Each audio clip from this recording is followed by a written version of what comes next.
हाँ तो स्टूडेंट्स, हम लोग पढ़ रहे थे पुली कंस्ट्रेंट्स। तो पुली क्या मूवेबल पुली के ऊपर बेस्ड हमने क्वेश्चंस करे थे। तो जैसे कि आप देख ही रहे हो, तो अब हम वेज के ऊपर बेस्ड कुछ क्वेश्चंस करेंगे। चलिए देखिए।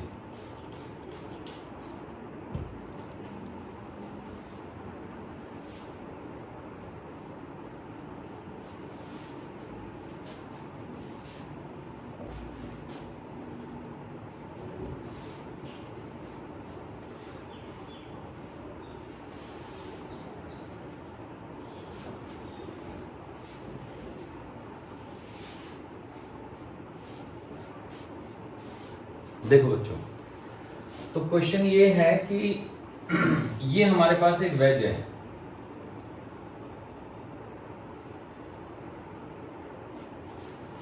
इस वेज में यहां पे एक एंगल है ये जो कि मान लीजिए थीटा है, और ये 37 डिग्री ले लेते हैं या 53 डिग्री है, चलो। और यहां पर एक बॉल है,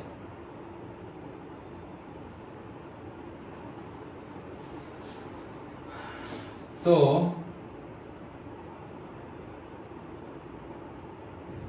मान लीजिए क्वेश्चन में इसका मास दे रखा है हमको 50 केजी और इसका मास दिया हुआ है 40 केजी, और ये बॉल है ए और ये वेज है बी। तो क्वेश्चन में हमें बॉल का एक्सेलरेशन निकालना है। कहीं पे कोई फ्रिक्शन नहीं है, no friction. Calculate acceleration of the ball, ये हमारा क्वेश्चन है। तो अब इस क्वेश्चन को हम करेंगे कैसे, देखिएगा। तो हम सपोज करते हैं कि हमारा जो वेज है वो ए एक्सेलरेशन से राइटवर्ड जा रहा है। ओके, तो ये हमने एज्यूम कर लिया है। तो अब देखिएगा, ध्यान से देखिएगा। बात ऐसी है बच्चों कि हम चले जाते हैं वेज के फ्रेम में, in the frame of wedge, in the frame of wedge. Wedge के फ्रेम में हम चले गए। तो ये वेज का फ्रेम है, ये angle theta is equal to 53 है। यहां पे बॉल आ गई। अब बात ऐसी है कि इस बॉल का जो एक्सेलरेशन होगा ना, वो नीचे को ही हो सकता है, कोई और तरीका है नहीं बॉल के एक्सेलरेशन का। तो अब अगर हम वेज के फ्रेम में चले गए तो हमें बॉल को वेज के एक्सेलरेशन को उल्टा करके वेज के एक्सेलरेशन में जोड़ना पड़ेगा, वेज के एक्सेलरेशन को उल्टा करके बॉल के एक्सेलरेशन में जोड़ना पड़ेगा। और ये बॉल का एक्सेलरेशन तो था ही था, ठीक है। तो अब इन दोनों का जो रिजल्टेंट है ना, वो किस तरफ आना चाहिए। तो इन दोनों का जो रिजल्टेंट है वो कुछ ऐसे आना चाहिए बच्चों कि वो इस इंक्लाइन के पैरेलल होना चाहिए। यानी कैसे, समझ रहे हैं। So it should be like this.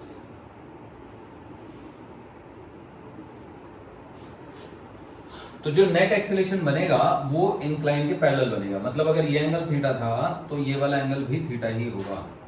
अब ये तो एक्सेलरेशन ऑफ बॉल था, तो this is acceleration of ball and this is a.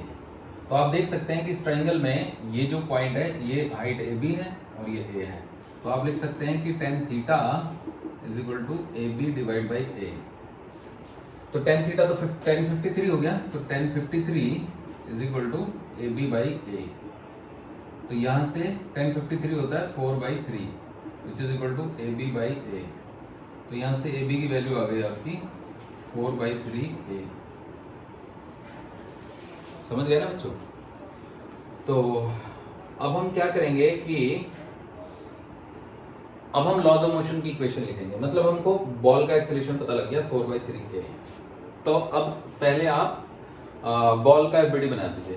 तो देखिए बॉल का एफबीडी ऑफ द बॉल, ये हटा देते हैं, है ना। दिस इज द बॉल, ये बॉल नीचे जा रही है और इस पे बॉल पे 40 G का फोर्स लग रहा है और ये 4a/3 के एक्सेलरेशन से नीचे जा रही है।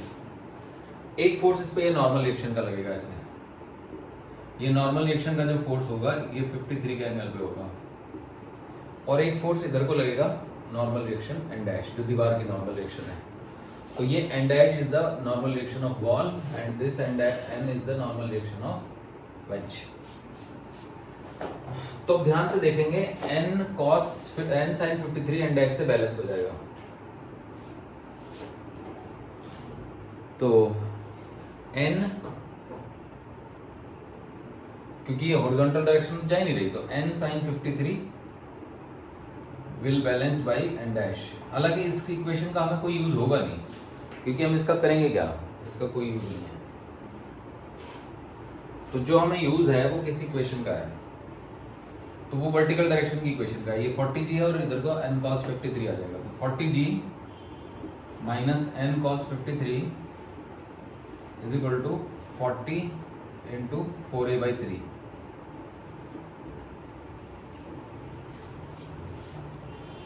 तो बेसिकली यहाँ से हमें एक इक्वेशन मिली, cos 53 की वैल्यू होती है 3/5। तो 40g minus n into 3/5 is equal to 160/3, 160/3। तो कोई बात नहीं, अब इसका नाम रख देते हैं इक्वेशन नंबर 1। अब हम वेज का एफबीडी बनाएंगे। ये था बॉल का एफबीडी, एफबीडी ऑफ बॉल।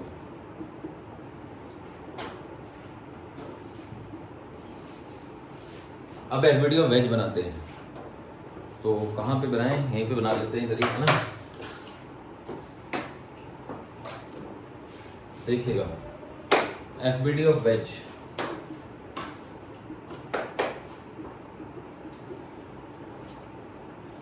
ये वेज हो गया।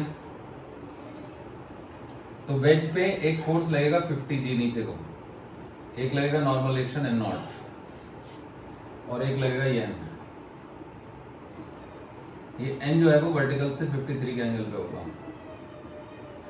क्योंकि ये एंगल 53 है तो ये भी 53 हो जाएगा वर्टिकल से। आप देख सकते हैं, मतलब इसको अगर आप थीटा लिख दें, है ना, तो ये हो जाएगा 90 माइनस थीटा, तो ये थीटा हो जाएगा ना, थीटा के अपोजिट ये थीटा हो जाएगा। तो वो तो मैं सिखा ही चुका हूँ आपको। अब देखिए ये आगे क्यों जा रहा है 50 kg का वेज, तो it is going rightward because of this n sin 53। तो n sin 53 must be equal to 50 kg का ब्लॉक है ये, तो 50 इंटू में a। अब sin 53 की वैल्यू आपको पता होगी 4/5 is equal to 50a। So n की वैल्यू आ गई आपकी 250 इंटू a/4, 250/4। तो n की वैल्यू अगर मैं 250/4 यहाँ पुट कर दूं तो मेरा आंसर निकल आएगा। तो देखिए 40g minus 250a/4 into 3/5 is equal to 160a/3। 5 से कट जाएगा तो ये 50 हो गया, है ना, तो 150/4 हो गया।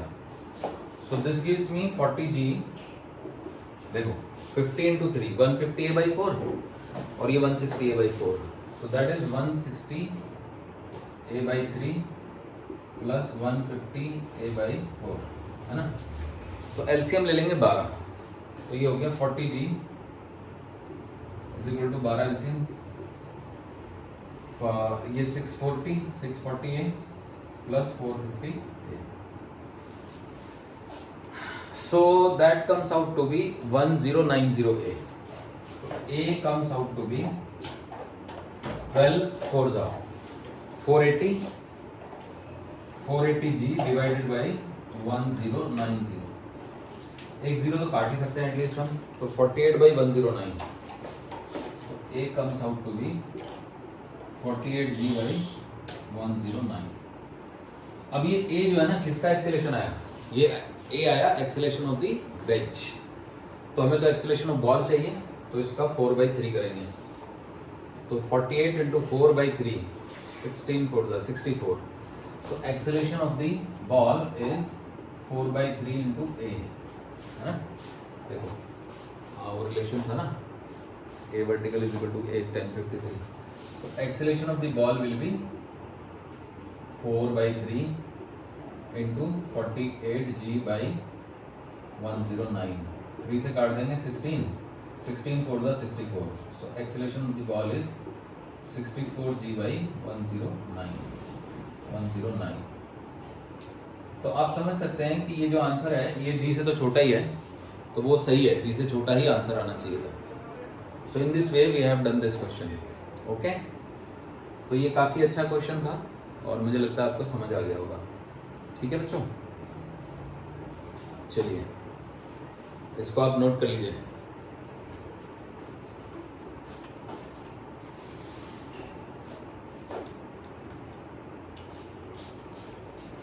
आगे बढ़ते हैं और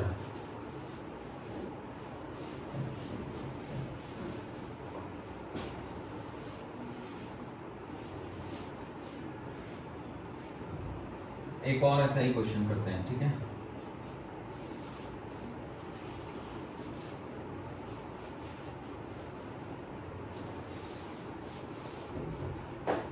देखिए अब की बार क्वेश्चन है ये,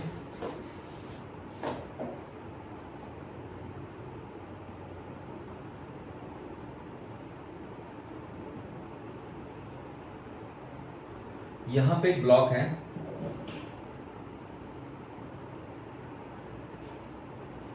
और ये सपोर्ट है, एक थोड़ा सा गैप बना देते हैं. This is also a support है ना. ये दो फिक्स सपोर्ट हैं.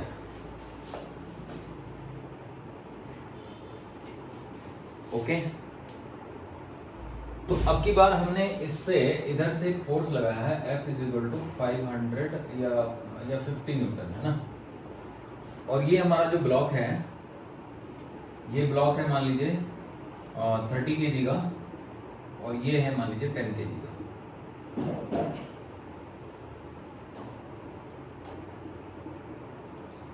और ये एंगल है सपोज 37 डिग्री. तो क्वेश्चन ये है कि हमने F फोर्स इस पे लगाया है. ठीक है, इसको मैं 150 कर देता हूं. तो हमें इस ब्लॉक का एक्सेलरेशन फाइंड करना है. ये B है, B फॉर ब्लॉक और ये W फॉर वेज. तो in the situation shown in figure there is no friction. Calculate acceleration of block B.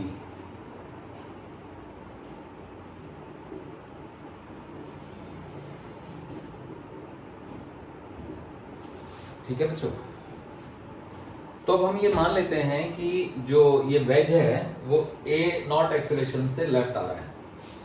Late the wedge be moving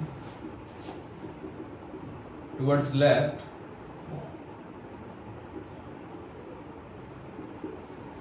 with acceleration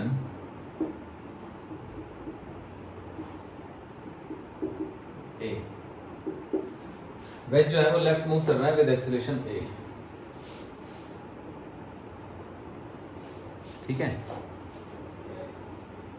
तो अब हमें अब ये जो ब्लॉक है ये तो ऊपर ही चढ़ेगा ना, तो इसका एक्सेलरेशन A भी मान लेते हैं. तो अब हम वेज के फ्रेम में ब्लॉक का वीडियो बनाएंगे in the frame of veg.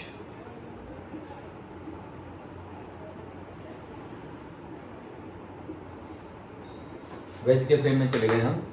ठीक है, तो देखिएगा ये ब्लॉक हो गया.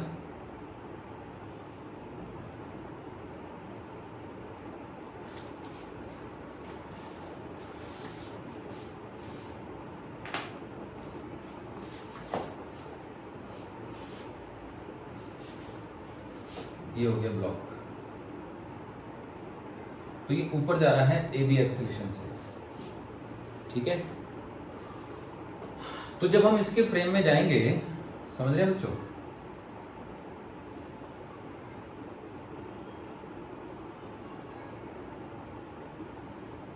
जब हम इसके फ्रेम में जाएंगे ये इधर आ रहा है, तो हमें एक एक्सेलरेशन ऐसे ऐड करना पड़ेगा.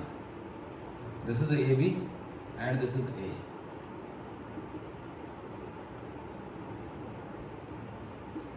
तो रिजल्टेंट एक्सेलरेशन ऐसे आ जाएगा. अब ये जो रिजल्टेंट एक्सेलरेशन है ना, ये इसके वेज के प्लेन के पैरेलल होना चाहिए. तो वेज के प्लेन के पैरेलल, तो वेज के प्लेन के पैरेलल का मतलब ये तभी पॉसिबल है जबकि ये हॉरिजॉन्टल से 37 के एंगल पे हो। तो अब आप देख सकते हैं कि ये तो आपका ए बी है, ए बी को ए से डिवाइड करेंगे, ए बी बाई ए, तो वो कितना आएगा, तो 1037 आएगा। तो A B divided by A is equal to 1037। तो यहाँ से ए बी की वैल्यू आ गई ए 1037। अब 1037 का मतलब होता है 3/4, तो A B is equal to 3a/4।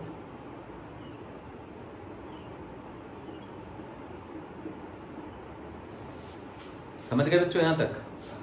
तो अभी तक हमें ये पता लग गया कि अगर इसको मैं a एक्सेलेरेशन से इधर लेके जाऊंगा तो ये ऊपर की तरफ 3a/4 के एक्सेलेरेशन से जाएगा, है ना।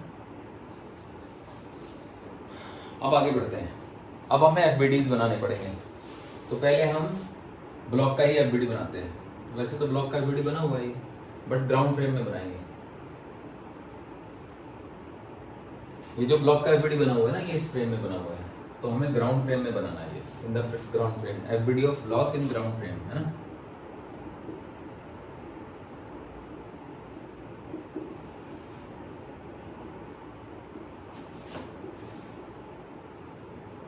हालांकि इसमें एक सूडो फोर्स भी हमें लेना पड़ेगा, तो अगर हम वेज के फ्रेम से देखेंगे तो बस हमें तो यहाँ पे रिलेशन ही निकालना था ना एक्सेलेरेशन के बीच का, इसलिए हमने सूडो दिखाया नहीं। तो देखिए ये ब्लॉक हो गया,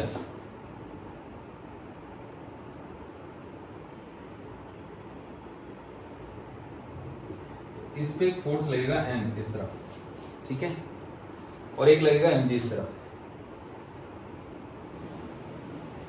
और यहां से लग जाएगा एक, क्योंकि इसकी टेंडेंसी जो है ना इधर भागने की होगी, तो इधर से लगेगा एक ऐसे, है ना, एंड डैश, ये वाली सपोर्ट से चिपकेगा ना ये, तो ये सपोर्ट इधर नहीं जाने देगी इसको, ठीक है।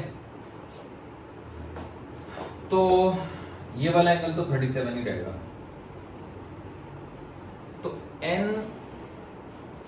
एन का जो कॉस कंपोनेंट है, एम जी तो बेसिकली 10G है, तो n cos 37 में से आप 10G माइनस करोगे तो वो 10 इंटू में ए बी आएगा। ए बी की वैल्यू 3a/4 है, ये cos 37 की वैल्यू 4/5 होती है, तो 4n/5 minus 10G is equal to 10 into 3a/4। Okay, तो ये ऐसे आ जाएगा। तो इस इक्वेशन को मैं यहाँ पे लिख देता हूँ, 4n/5 minus 10G is equal to 30a/4, है ना। 15/2 भी लिख सकते हैं, 15/2। अब इसको 5 से मल्टीप्लाई कर देते हैं क्या, चलो रहने दो। This is my equation number 1। अब एफबीडी ऑफ वेज बनाते हैं, ये लाइन मिटा लेते हैं, है ना। एफबीडी ऑफ वेज,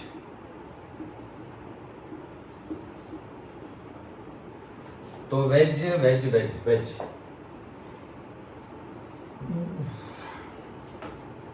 वेज का एफबीडी बना, ये वेज हो गया।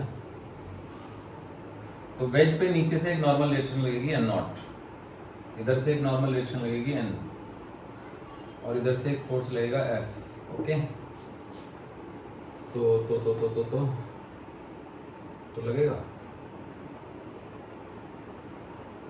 ओके, तो ये 30 kg का ब्लॉक है ना, ये 37 का एंगल है बच्चों। तो n sin 37 जो है ना, इसको अपोज करेगा f को, तो f माइनस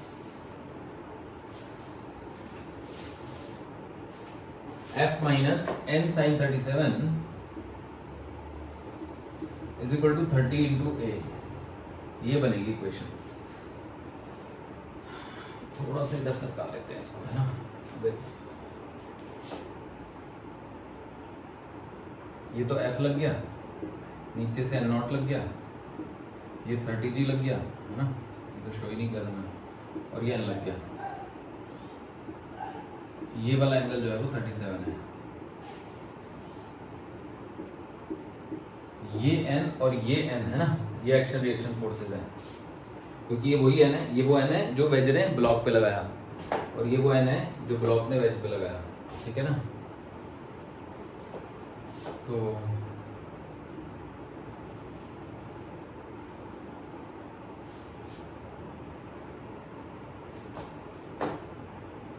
अब देखिए हॉरिजॉन्टल डायरेक्शन का देख लेते हैं।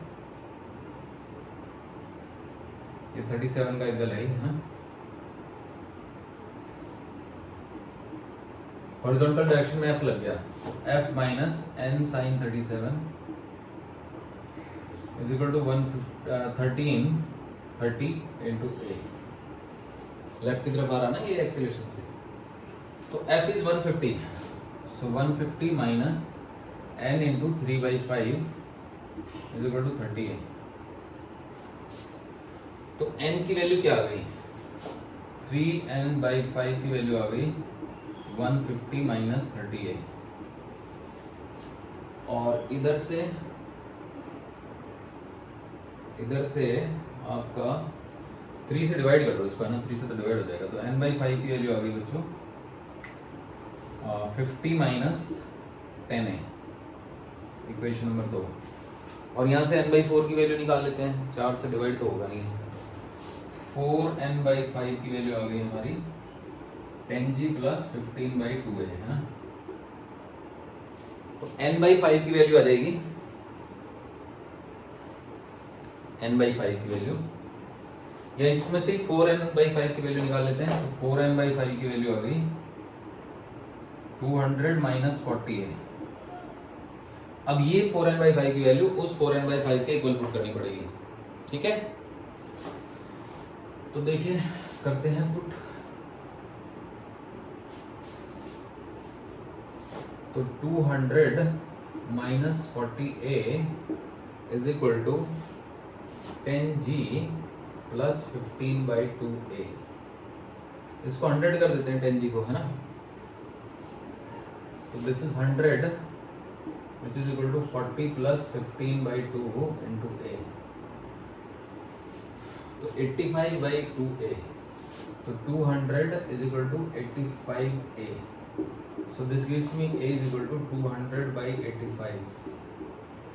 ये आ गया, 5 से डिवाइड हो जाएगा, 40/17, so a is equal to 40/17 metre पर सेकेंड स्क्वायर। अब ये किसका एक्सीलरेशन है, ये तो वेज का एक्सीलरेशन है, हमें किसका चाहिए, हमें चाहिए ब्लॉक का। तो अब देखो acceleration of the block is 3/4a, so 3/4 into 40/17, 4 से कट गया 30/17, सो दिस इज 30/17 मीटर पर सेकेंड स्क्वायर, 2 से थोड़ा सा ज्यादा, ठीक है। तो इस तरीके से आ गया, बस ये और क्या है। तो होपफुली आपको समझ आ गया होगा। अब इसी क्वेश्चन को हम मॉडिफाई कर देते हैं, ठीक है। देखिए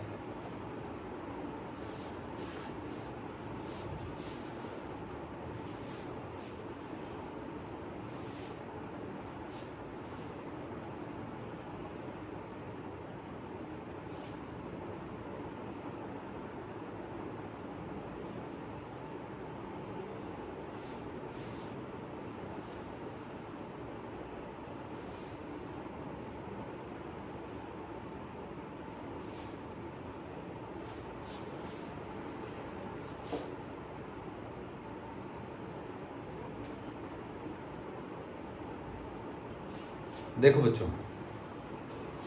अब हमने इस पे एक फोर्स लगा दिया F इधर को, ओके। तो जब हमने F लगा दिया तो हम क्या कहते हैं, ये जानना चाह रहे हैं कि F की क्या मिनिमम वैल्यू हो ताकि ब्लॉक भी जो है वो फ्री फॉल करे। तो क्वेश्चन ये है, इन the situation shown in figure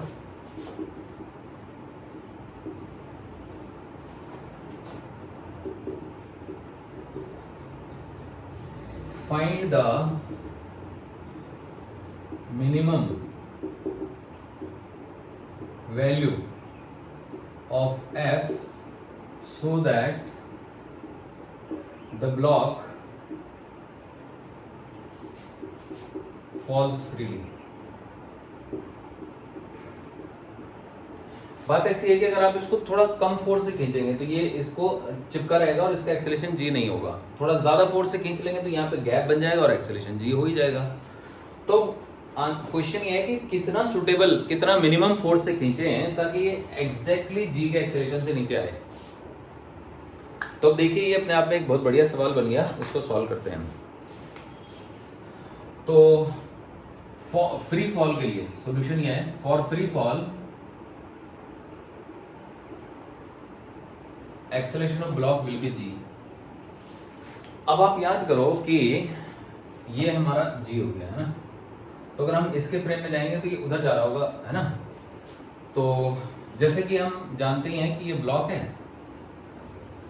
तो ब्लॉक का एक एक्सेलेरेशन जी है इधर को, है ना। अगर ये इधर जा रहा है ए एक्सेलेरेशन से, तो इसके फ्रेम में जाएंगे तो ए हमें ऐसे देना पड़ेगा। तो ए का और जो जी का रिजल्टेंट है वो ऐसे आ जाएगा, ठीक है बच्चों। And this angle must be 37। So this gives me G upon A is equal to tan 37। तो यहां से g की वैल्यू आ गई a tan 37। अब आप ध्यान से देखो, ये हर बार ऐसे ही हो रहा है कि ब्लॉक का एक्सेलेरेशन वेज का एक्सेलेरेशन इनटू tan थीटा आ रहा है। ब्लॉक का acceleration is equal to wedge का एक्सेलेरेशन इनटू tan थीटा। अब ये g हो गया बाय चांस, है ना। tan 37 3/4 होता है, तो g a इनटू 3/4। तो यहां से a की वैल्यू आ गई 4g/3। तो मतलब जो हमारा ये वेज है इसका एक्सेलेरेशन 4g/3 होना चाहिए। अब देखिएगा, ये वेज का एफबीडी बना लेते हैं, ठीक है।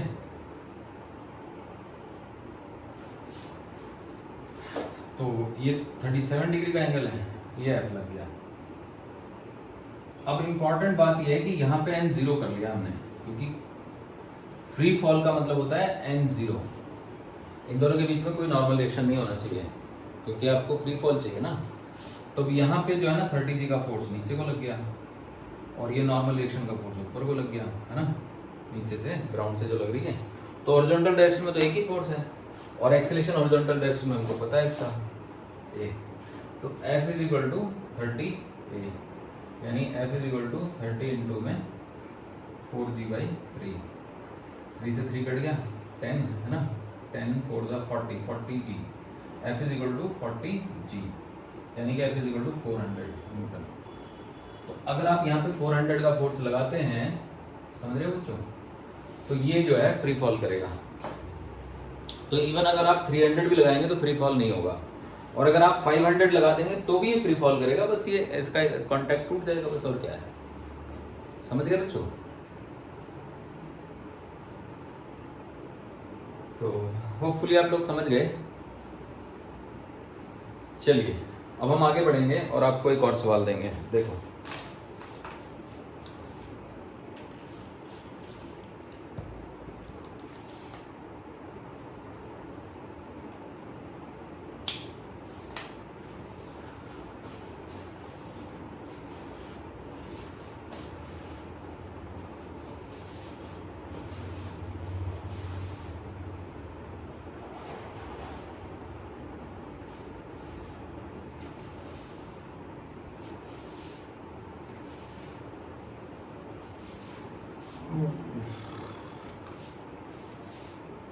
देखो बच्चों,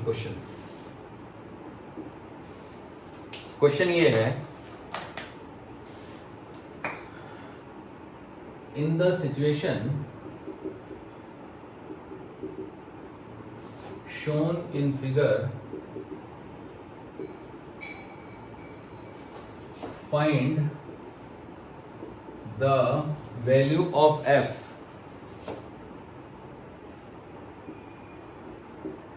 so that there is no relative motion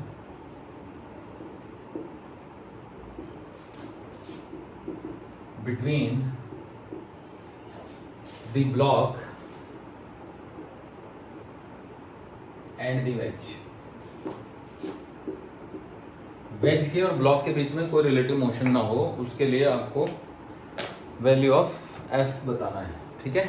तो देखिए क्या है सिचुएशन।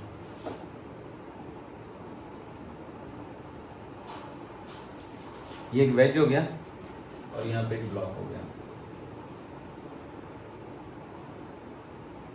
ब्लॉक का मास दिया हुआ है एम, इसका मास दिया हुआ है कैपिटल एम, और ये फ्लोर दिया हुआ है,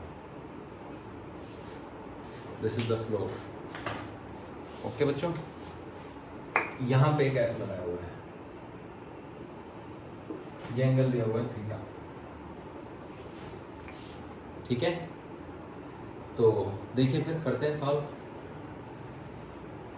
तो अब इसमें सोचने वाली बात क्या है, इसमें सोचने वाली बात यह है बच्चों कि एग्जामिनर ये कह रहा है कि f की वो सूटेबल वैल्यू बताओ, वो वैल्यू मतलब अगर आप f जो है ना ज्यादा लगा दोगे तो वो नहीं चाहिए, क्योंकि ज्यादा लगा देंगे तो ये ऊपर भागने लगेगा, ऐसे कम लगा देंगे तो फिर ये नीचे लुढ़कने लगेगा।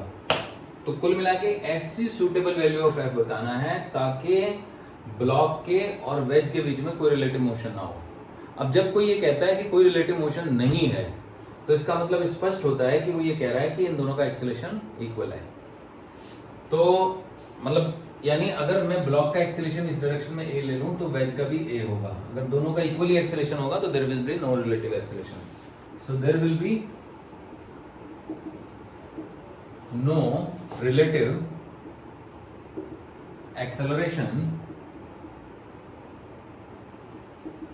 if acceleration of the block is equal to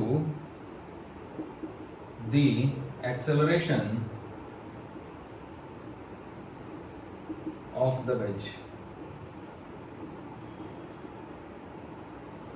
अगर ब्लॉक का एक्सेलरेशन वेज के एक्सेलरेशन के इक्वल हो जाएगा तो ठीक है ना। तो अब देखिए फिर कैसे करेंगे।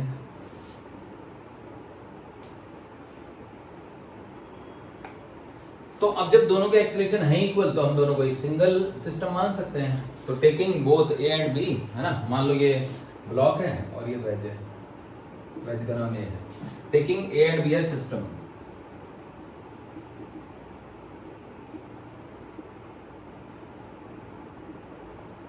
सिस्टम ले लेते हैं दोनों को।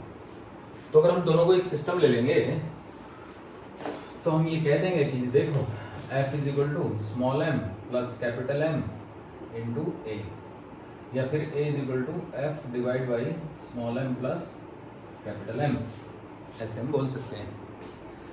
अब हम b का एफबीडी बना लेंगे बस।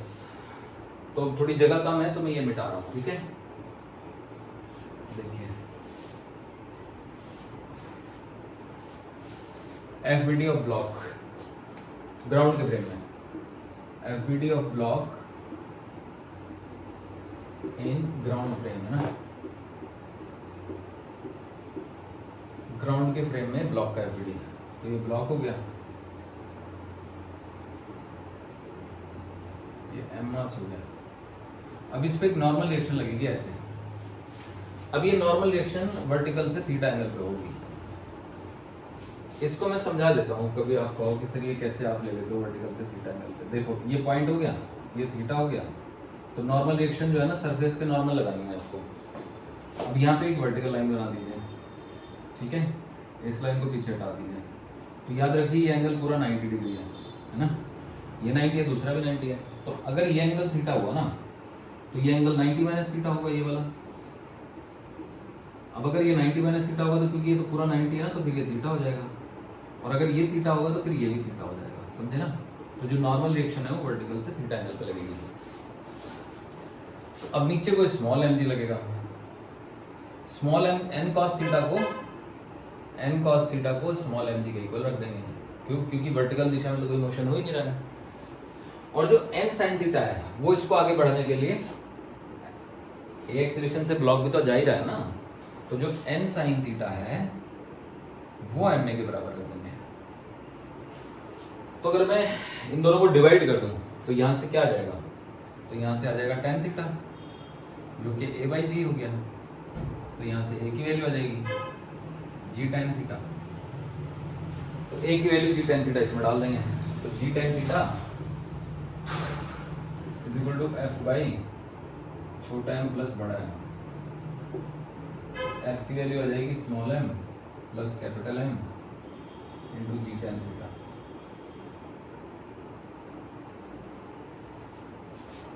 ऐसे हो गया ये F is equal to small m plus capital m into g tan theta.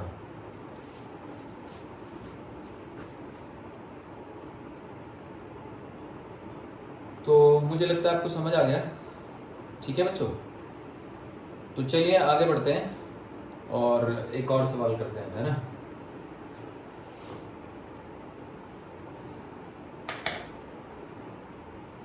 देखिए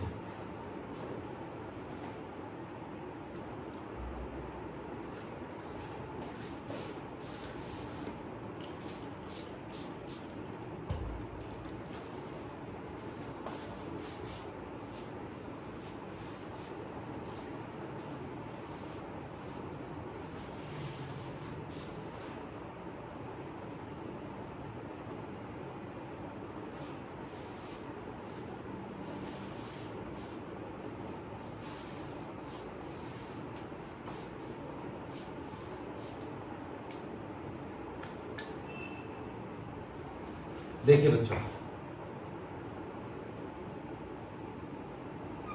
मान लीजिए कि 120 kg का एक वेज है और ये एक ब्लॉक है जिसका मास है 30 kg। B block W wedge है ना, और ये एक फ्रिक्शनलेस सरफेस है, ये एक पुली है।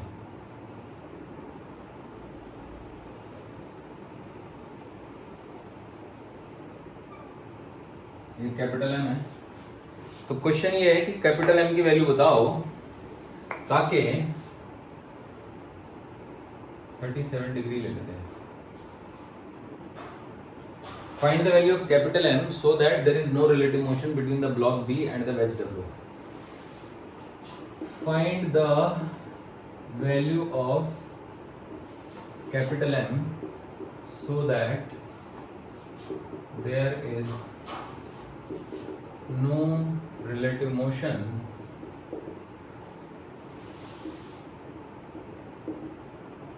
between block B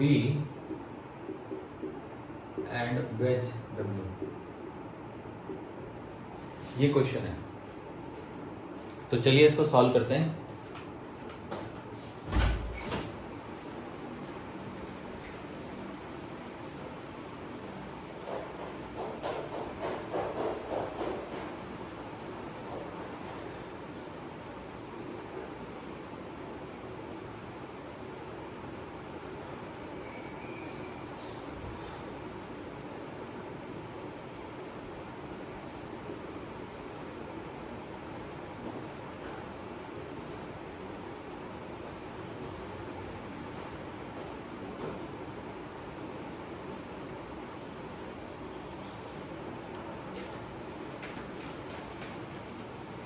ठीक है बच्चों, चलिए देखिए।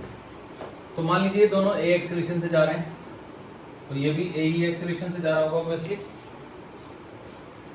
अच्छा, अभी जो हमने आंसर निकाला था ना एफ इज इक्वल टू, अगर हम लगा देंगे क्या था वो, small m plus capital m into g tan 37।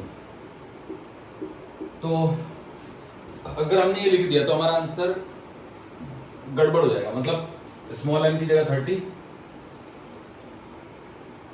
30 और ये 120 है ना, जी की जगह 10, तो 150 इंटू जी इंटू में 3/4। अगर हमने ये लिख दिया so our answer will be wrong, 450/4 यानी एफ, और एफ को हम mg रखते हैं, capital mg is equal to 450/4 into g, यानी कि 112, capital m is equal to 112.5। ऐसे अगर हम लिख देंगे ना तो ये हमारा रॉन्ग हो जाएगा आंसर। समझे बच्चों? क्यों? क्योंकि f जो है ना वो mg के बराबर नहीं लेना है। तो क्या लेना है मैं बताता हूँ आपको, ठीक है? देखिए, मतलब अभी अभी हमने क्वेश्चन किया था ना, उसमें जो आंसर आया था, तो देखिए करेंगे कैसे। तो यहाँ पे ये टेंशन T है, T को लिखना है हमको हमने, तो taking block B and wedge W as a system, taking the block B and the wedge W as a system.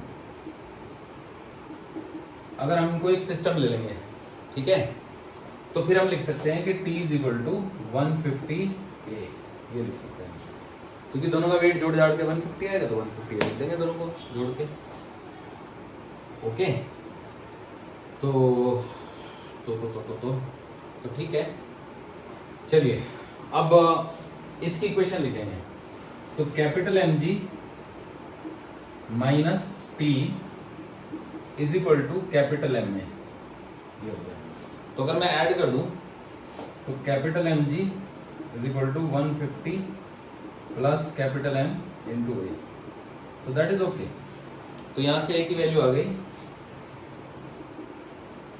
Capital MG by 150 plus capital M, ये तो ठीक है,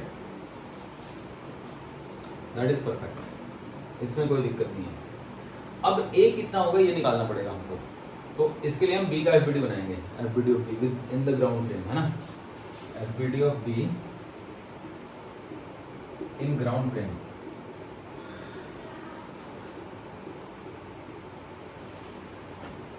तो ये हो गया हमारा 30 kg B, है ना। तो ये ऐसे चला गया, ये N हो गया, है ना, ये आपका नीचे का हो गया 30 kg। अब ये जो N है ना, ये वर्टिकल से 37 के एंगल पे लगेगा, समझ रहे हैं बच्चों। So this angle will be actually 37 degree.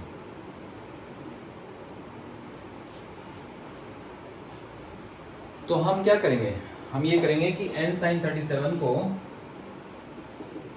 n sin 37 में से 30g माइनस करेंगे तो हमको 0 मिलेगा, क्योंकि ये वर्टिकल तो चल ही नहीं रहा और ये हॉरिजॉन्टल चल रहा है। तो अगर ये हॉरिजॉन्टल चल रहा है तो हॉरिजॉन्टल डायरेक्शन में हम इसकी इक्वेशन लिखेंगे, ठीक है ना।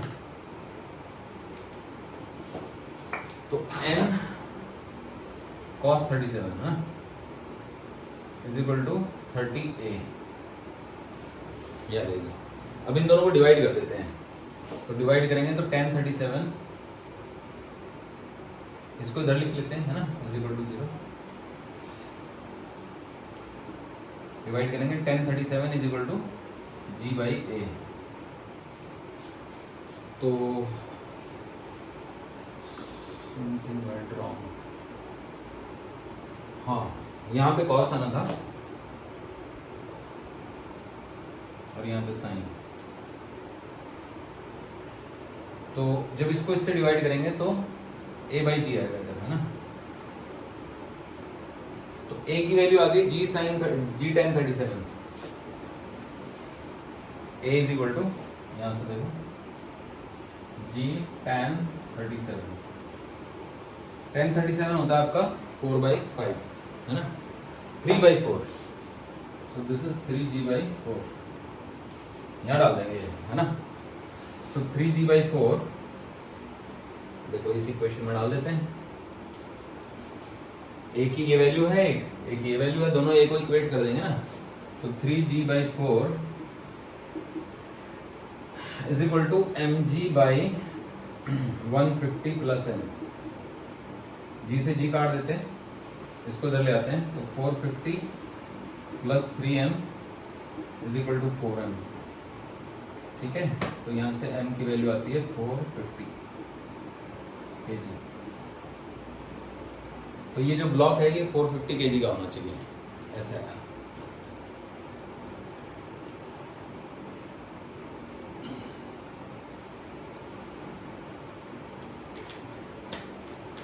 अब अगर हमें इसका शॉर्टकट मेथड ढूंढना है तो हम शॉर्टकट भी ढूंढ सकते हैं, देखिए। तो शॉर्टकट मेथड बताता हूँ मैं आपको, है ना।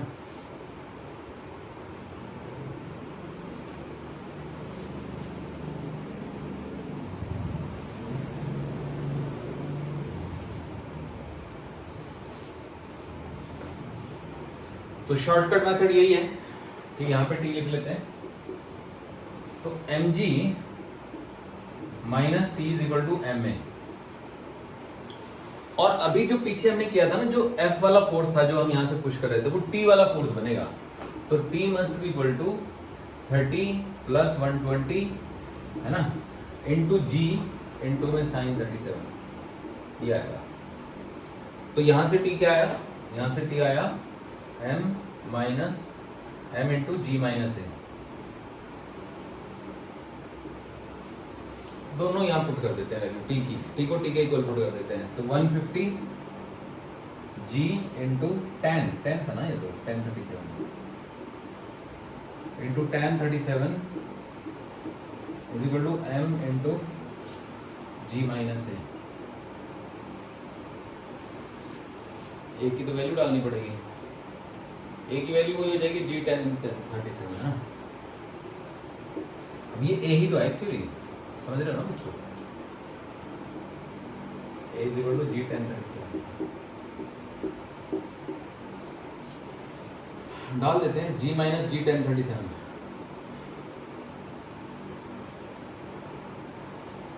150 g इंटू में 3/4 is equal to m into में g माइनस 3/4 इंटू जी। देखो जी तो काट दो सब में से, तो 150 इंटू 3/4 यानी कि 450/4 is equal to m into में 1 माइनस 3/4। तो ये m/4 हो गया, तो 450/4 is equal to m/4, m is equal to वही 450 आ गया। तो ये मुझे लगता है आपको समझ आ गया, ठीक है बच्चों।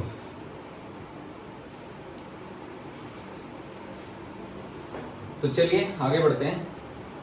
ओके, एक और सवाल करते हैं।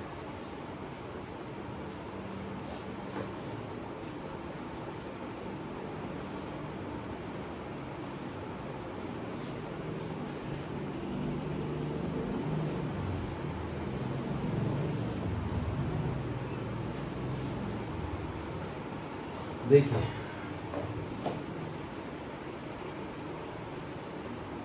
ये एक वेज है, ओके, और ये एक ब्लॉक है। हम इसका या 10 kg ले लेते हैं, और ये हमारा 30 kg है ना, 37 डिग्री। यहाँ पे एक छोटी सी पुली है,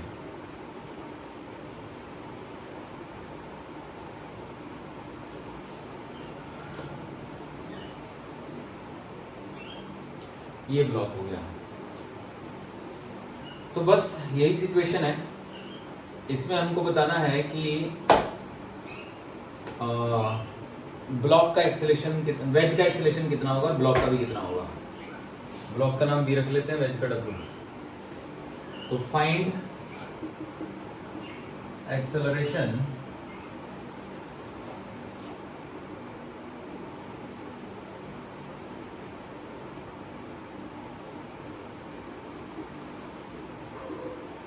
ऑफ द ब्लॉक। ब्लॉक का एक्सेलरेशन निकालते हैं। इस एंगल को हम 37 ही रहने देते हैं, ठीक है। चलिए कुछ नहीं हो सकता है, 60 कर देता हूँ मैं इसको, ओके, शायद कुछ आसान बने। अब देखो हमें ब्लॉक का एक्सेलरेशन निकालना है बच्चों। अब आप कहोगे सर ब्लॉक कौन सी डायरेक्शन में मूव करेगा, ये तो बात ही नहीं समझ आ रही है। तो बात ऐसी है बच्चों कि अभी कुछ नहीं समझ में आ रहा है ब्लॉक किस तरह मूव करेगा, लेकिन अगर आप एक बार को चले जाओ, सब सारी सरफेस फ्रिक्शनलेस हैं, फ्रिक्शनलेस सरफेसेस।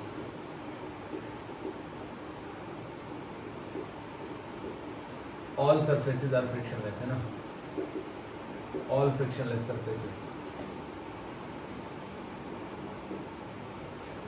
तो अगर सारी सरफेसेस फ्रिक्शनलेस हैं तो हम वेज के फ्रेम में चले जाते हैं, इन द फ्रेम ऑफ वेज।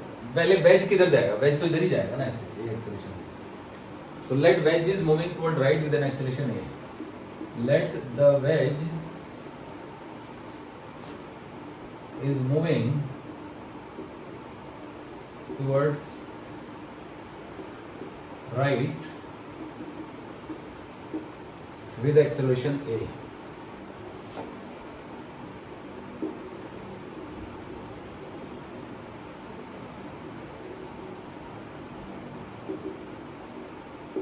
यहाँ पे हमने एज्यूम कर लिया कि वेज जो है वो राइटवर्ड जा रहा है ए एक्सेलेरेशन से। तो अगर हम वेज के फ्रेम में चले जाएं तो फिर हमें क्या दिखेगा, देखो, in the frame of wedge, in the frame of wedge, wedge के फ्रेम में चले गए तो वेज तो रुक गया। अब दीवार जो है वो इधर आ रही होगी ए एक्सेलेरेशन से, वेज के फ्रेम में जाएंगे तो दीवार ए एक्सेलेरेशन से इधर जाने लगेगी, तो ये ब्लॉक बी ए एक्सेलेरेशन से इधर जाना पड़ेगा, जाने लगेगा। So in the frame of wedge block B is moving along the incline with an acceleration a. Along the in the frame of wedge, the block B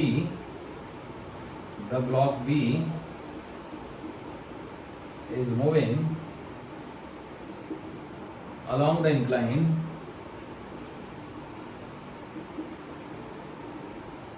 वो भी डाउन along the incline है ना, down the incline with acceleration a.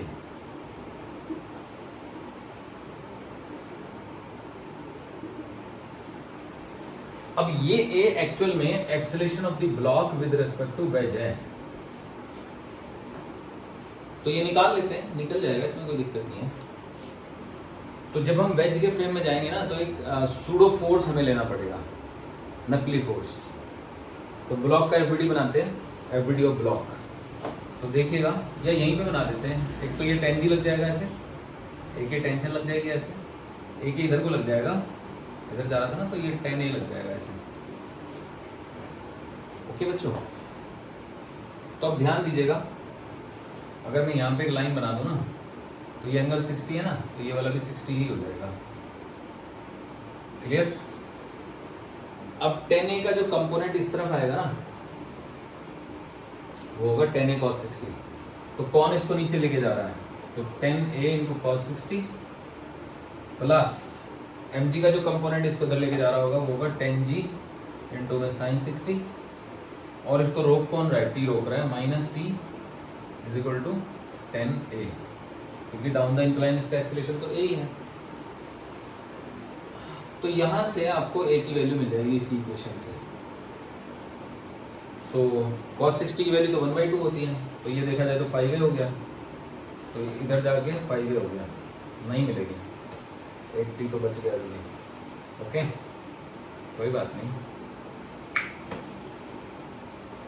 चलिए 5A इधर आ गया, तो 10G into sine 60, तो 5G√3 minus T is equal to 5A, ये बन गई इक्वेशन।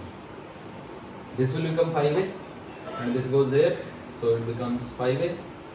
10G sin 60√3/2 होता है, तो 5G√3 minus T is equal to इतना। एक तो ये बन गई इक्वेशन। ओके, अब दूसरी इक्वेशन हम निकालेंगे कैसे? दूसरी इक्वेशन इन फोर्सेस को बैलेंस करके निकाल लेते हैं, क्योंकि इसके फ्रेम में ये इधर तो जा ही नहीं सकता ना, तो 10A का इधर वाला कंपोनेंट हो जाएगा साइन, तो 10A इंटू में साइन 60, और इसका 10G का इधर वाला कंपोनेंट हो जाएगा cos, is equal to 10G into में कॉस 60। समझ रहे हैं बच्चों? देखो ये 30G हो गया यहाँ पर।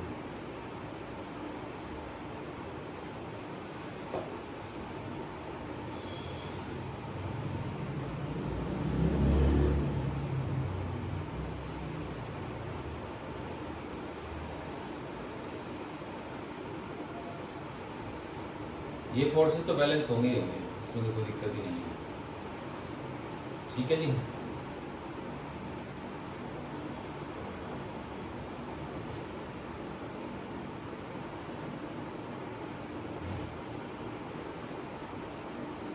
तो अगर मैं यहाँ से 10 से 10 काट दूँ, है ना, ये हो गया हमारा √3/2, तो a into √3/2 is equal to g into में 1/2, a is equal to g/√3 आ गया।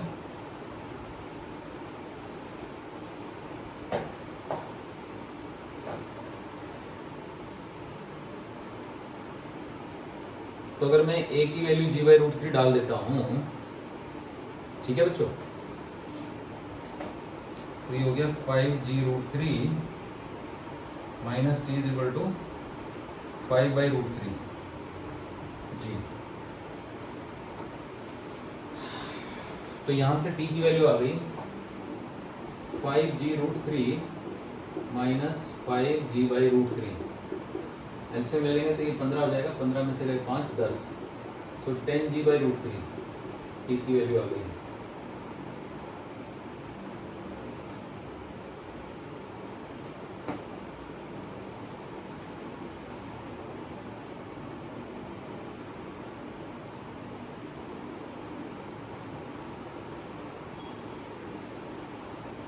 ठीक है,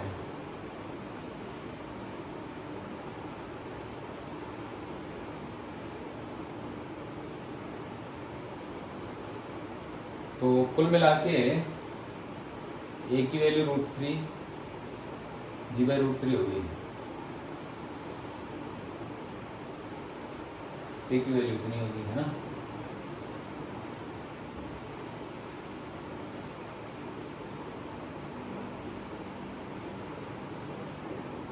Is this the equation correct?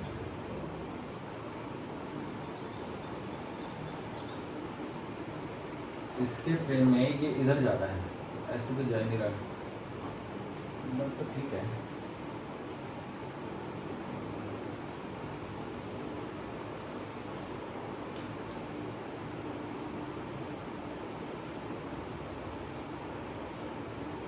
No, no, no, no, no, no, no, no, no. This is mistake. There is one force that is normal reaction. ये normal reaction को हम भूल गए. This is the mistake. Okay? तो ये वाली बात हो गई गड़बड़. That is what I was thinking कि कुछ something is wrong. यहाँ पे एक normal reaction लगेगी ना, उसको हम भूल गए.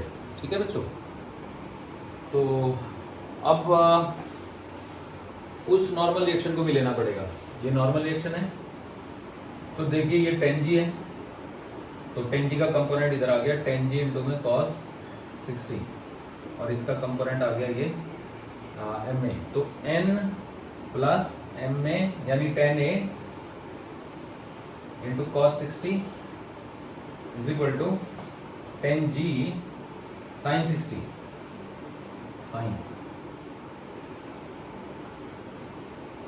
sin 60 is equal to 10G into में cos 60. अब से क्या आएगा?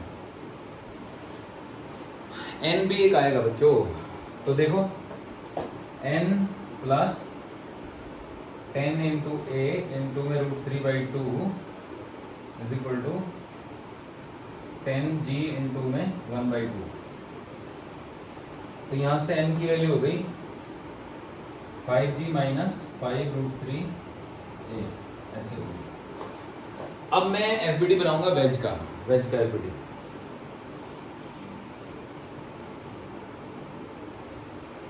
तो देखिए एफबीडी ऑफ वेज, ये हो गया वेज.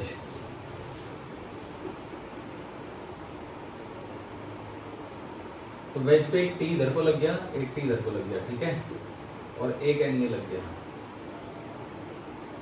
समझ रहे हैं बच्चों? और ये क्या, ये लग गया इधर को, एन लग गया, नॉट, और ये क्या लग गया आपका 30G. तो अब एन ये आगे क्यों जा रहा है? तो ध्यान दीजिएगा वेज आगे क्यों जा रहा है.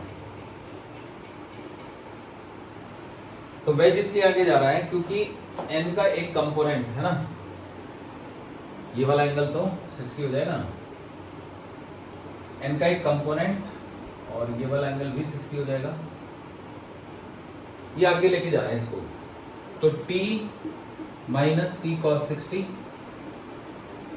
और प्लस n sin 60 ये वाला जो फोर्स है ना, ये फोर्स 30A के बराबर है, क्योंकि ये तो वेज तो ए एक्सीलरेशन से इधर जा रहा था ना बच्चों, याद आया? वास्तव में तो वेज इधर जा रहा था ए एक्सीलरेशन से इधर जा रहा है, तो एन का जो वो कंपोनेंट है जो उधर लेके जा रहा है वो गया एन साइन 60, टी का कंपोनेंट जो उधर लेके जा रहा है और टी का एक कंपोनेंट टी कॉस 60। तो अब यहाँ से टी माइनस टी कॉस 60, तो ये t/2 हो गया, एन साइन 60 तो ये n रूट 3/2 हो गया इज इक्वल टू 30A। तो t plus n root 3 is equal to 60A, ये आ गया। n की वैल्यू वहां पे पड़ी हुई है, तो n की वैल्यू डाल देते हैं इसमें, है ना। 3 इक्वेशन दिख रही है अब हमें।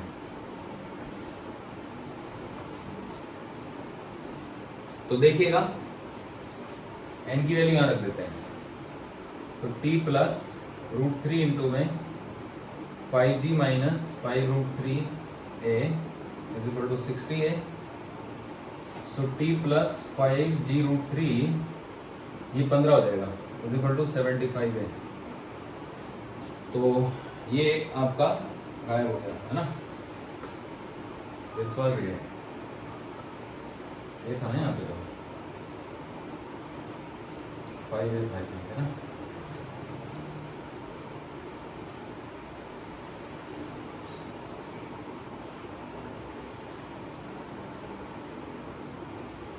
ये वाली जो इक्वेशन थी, हाँ यही था, 10A cos 60 minus T plus 10G sin 60 minus T is equal to 10A। ये तो 5A हो गया, तो ये 5G रूट 3 हो गया minus T is equal to 5A। इन दोनों इक्वेशंस को ऐड कर देते हैं, तो ये हो गया आपका 10G root 3 is equal to 80A। A की वैल्यू आ गई थी आपकी G रूट 3/8। अभी भी आंसर नहीं आया है, क्योंकि ये जो A था ना, ये ब्लॉक का एक्सीलरेशन था विद रिस्पेक्ट टू वेज। अब हमें अगर ब्लॉक का acceleration with respect to ground चाहिए ना, तो हम यहाँ पे बताएंगे। देखो, so this is the block and it has an acceleration of A with respect to wedge, and it has an acceleration of A, wedge has an acceleration of A. So this is the acceleration of wedge with respect to ground and it is the acceleration of block with respect to wedge. इन दोनों को जब मैं add करूँगा तो जो resultant आएगा वो ऐसे हो जाएगा, क्योंकि ये एंगल 120 हो गया ना बच्चों, तो ये acceleration of block with respect to ground आएगा, जो कि एक्चुअली ए ही होगा। वो इसलिए क्योंकि ये एंगल 60 है ना। अच्छा, ये भी ए है और ये भी ए है, दो वेक्टर हैं जो ए के हैं, उनके बीच में एंगल 120 है, तो उनका रिजल्टेंट भी ए ही आ जाएगा। So the acceleration of block with respect to ground is A and in this direction. Okay, this is G root 3/8। तो मुझे लगता है आपको ये क्वेश्चन समझ आ गया होगा। ठीक है, तो ये करिए, फिर मैं इसी तरह का 1-2 क्वेश्चन और करा दूंगा।